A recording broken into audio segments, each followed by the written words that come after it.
Welcome to fact check. నేను వైష్ణవి. ప్రపంచంలో ఎక్కడికి వెళ్ళినా తెలుగు వాళ్ళు ఉంటారు. అది కెన్యా కావచ్చు, ఇటు శ్రీలంక కావచ్చు, అలాగే మన దేశంలో అటు కాశ్మీర్ నుంచి ఇటు కన్యాకుమారి వరకు ఎక్కడ చూసినా తెలుగు ఆనవాళ్లే ఉంటాయి.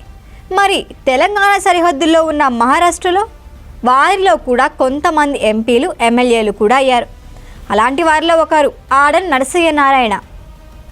మహారాష్ట్రలో కమ్యూనిస్టు పార్టీలు బలంగా ఉండేవి. ప్రజలు కూడా వాళ్ళని ఆదరించేవారు. షోలాపూర్లో కాటన్ మిల్లులు ఎన్నో ఉంటాయి.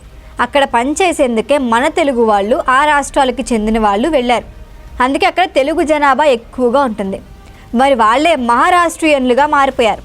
అయితే తెలుగు మూలాలు మాత్రం అక్కడ అలాగే ఉన్నాయి. షోలాపూర్ ఆడన్ నరసయ్య నారాయణ. షోలాపూర్లో ఆయన బలమైన కమ్యూనిస్టు పార్టీ నేత. కమ్యూనిస్టు పార్టీ తరపున పొత్తులు లేనప్పుడు కూడా ఆయన అక్కడ ఎమ్మెల్యేగా గెలిచారు. కార్మిక వర్గాలు ఆయనకి ఎప్పుడూ అండగా ఉంటాయి. అయితే కమ్యూనిస్టుల ప్రాబల్యం తగ్గటం ప్రారంభమైంది. దాని తర్వాత నుంచే వాళ్ళు వెనుకబడిపోయారు.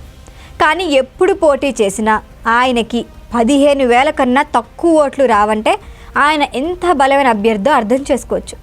అయితే ఈసారి కూడా ఆయన బరిలోకి దిగనున్నారు. సిపిఎం నుంచి ఆయన నామినేషన్ కూడా వేశారు. గెలుస్తారా లేదా అన్నది ఆయన ఎప్పుడు పట్టించుకోరు.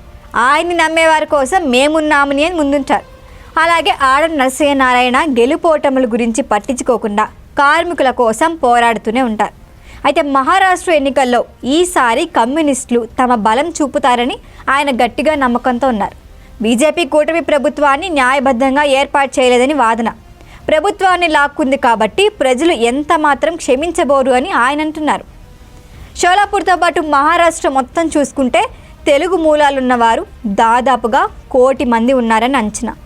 వీరిలో 1-2 తరాల ముందు మహారాష్ట్రకి పోయిన వారే ఉంటారు. అయితే మన Bollywood star comedian Johnny Lever Prakasam జిల్లా కనిగిరికి చెందినవారు. ఆయన గుర్తు పెట్టుకొని అప్పుడప్పుడు వస్తుంటారు. ఎంత చూస్తే మొత్తంగా మహారాష్ట్ర ఎన్నికల్లో తెలుగువారు కూడా కీలకంగా మారుతున్నారు అని అనకమాందు.